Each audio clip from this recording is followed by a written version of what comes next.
We can regenerate a body at will, which is why you have seen so few children on Thiaoouba. We can also create a body, as I have just explained, and we can reduce it in size. Don't look at me like that, Michelle. I realize that it is difficult for you to assimilate all this and to believe what I tell you, but we have already revealed enough for you to know that we are capable of mastering most natural phenomena. Jesus, who came from Thiaoouba, was taken by us into the desert, and you know what followed. He knew that he would come up against numerous difficulties, and that he was going to be crucified. He knew all, for he had previewed his life with us, but he had done so as an astral body in a physical body. He remembered, just as you will remember and will always remember your journey to Mu and the glimpses of your previous lives. The visions, I repeat, seen by astral bodies in physical bodies are not erased in the way that visions seen by astral bodies with the higher selves are. Thus, he knew all and knew exactly what to do. Of course, he had the power to resuscitate the dead, cure the blind and the deaf, and, when he was crucified and dead, we were there to take him away and revive him. We rolled the stone from the tomb, quickly took him to our spacecraft which was positioned nearby and, there, revived him.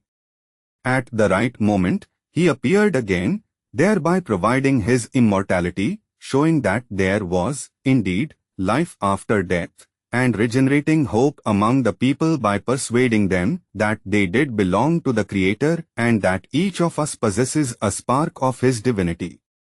So, all His miracles were performed in order to prove that what He preached was true.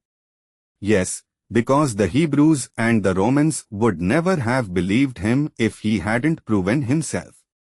There was a very good example of the strength of skepticism among people on earth regarding the Shroud of Turin.